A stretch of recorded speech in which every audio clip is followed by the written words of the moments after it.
So, picture this. Your company suddenly gets handed a massive bill from the federal government for an environmental cleanup.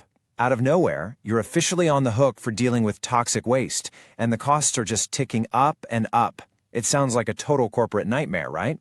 Well, today in this overview, we are going to break down a specific set of federal rules that actually offers a much faster, much more practical way out of this exact scenario. Because, look, fighting the government over hazardous waste is historically just a long, incredibly expensive ordeal. It can drain a business for years, honestly. But there is actually a specific regulatory pathway designed to help companies settle these disputes without getting dragged into a massive, decades-long federal lawsuit. It is basically a fast-track solution for smaller environmental claims, which makes compliance so much more manageable and keeps you entirely out of the courtroom. To get a handle on this, we're going to cover 5 key areas today. First, we'll look at resolving these toxic cleanup disputes. Then, who actually qualifies for this process. Third, how the step-by-step process actually works. Fourth, figuring out who pays what. And finally, the very real cost of non-compliance. All right, let's jump right into Section 1, resolving toxic cleanup disputes, and how we can use this fast track for environmental remediation. To really grasp this, we first have to touch on the broader regulatory framework, which you might have heard referred to as the Superfund law. Now, skipping all the dense legal jargon, just think of this as the government's built-in mechanism to guarantee that whoever made a toxic mess is the one who actually pays to clean it up.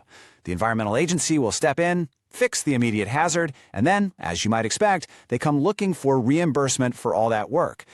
And that dynamic right there is exactly why arbitration is on the table. Think about it. If every single reimbursement claim had to go before a federal judge, the entire legal system would just grind to an absolute halt. So the rules allow for this arbitration process. It brings in an independent umpire to settle these cost disagreements way faster. It's really almost like a corporate small claims court, but specifically tailored for environmental cleanups. Moving right along to Section 2, who qualifies for this? Let's look at the actual rules of eligibility. So the absolute deal breaker here is the financial ceiling.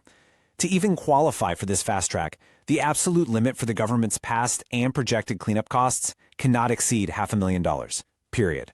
If that total bill crosses the $500,000 mark, you are generally headed straight back to traditional, time-consuming legal channels. So if you want to stay in this binding fast lane, $500,000 is your magic number.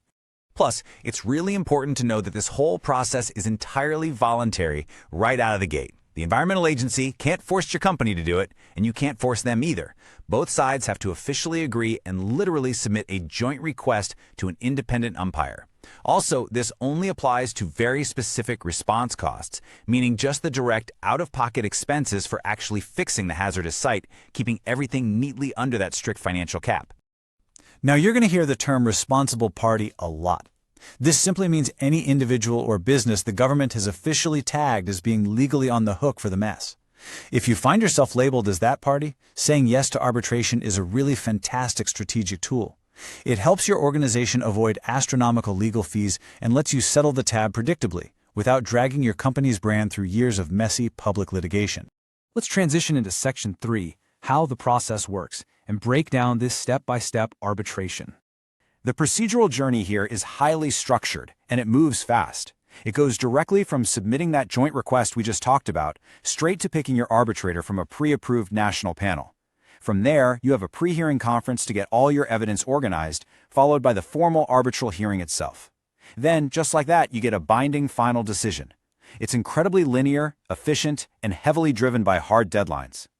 But there is a catch. You have to follow some extremely strict rules, specifically a total ban on what the legal world calls ex parte communications. In plain English, that means you can absolutely never have a secret offline conversation about the case with the arbitrator unless the other side is right there in the room. If you try to pull a fast one and do that, you risk getting your entire argument completely thrown out. Everything has to be 100% transparent. And just look at how tight this timeline is. You have 30 days to get your initial statements in. Then, a pre-hearing conference has to happen within 120 days.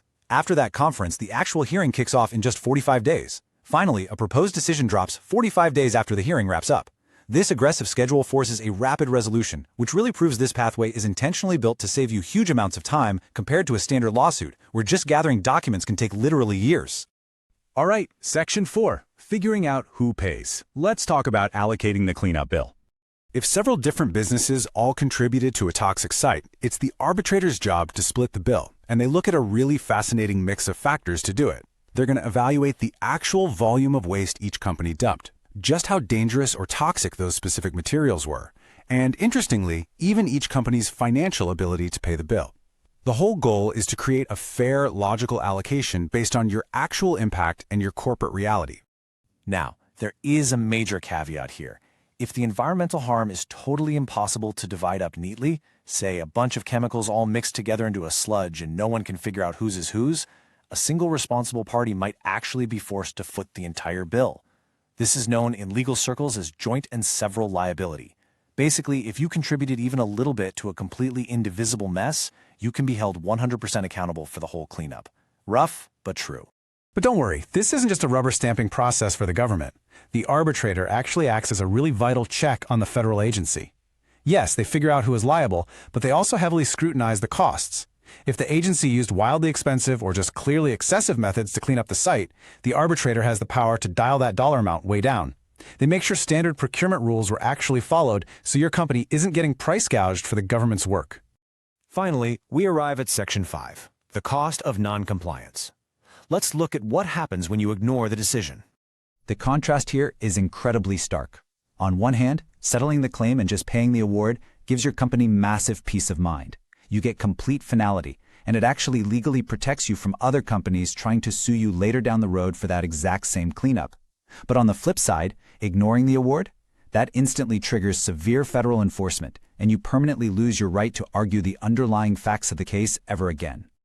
The rules are crystal clear. Payment is absolutely due within 30 days of the final decision. If you miss that window, things escalate fast. The U.S. Attorney General will step in and take that debt straight to federal district court. And here's the real kicker. At that point, your chance to argue your side of the story is totally gone. The federal court is not there to listen to why you think the bill is unfair. They are literally only there to enforce the arbitrator's final ruling. So, as we wrap up this overview, I really want to leave you with a crucial question to think about.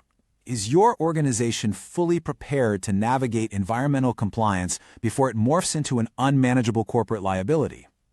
Because ultimately, grasping these streamlined federal rules isn't just about collecting legal trivia. It's about proactively, aggressively managing risk. Knowing that this fast-track option is sitting right there in your toolkit ensures you're prepared for the realities of environmental stewardship without risking years of your life to litigation. Thanks so much for diving into this with me. If you found this helpful or want to stay updated when this regulation changes, subscribe and support the channel. And if you need the full technical details on this CFR, click the link in the description below. See you next time.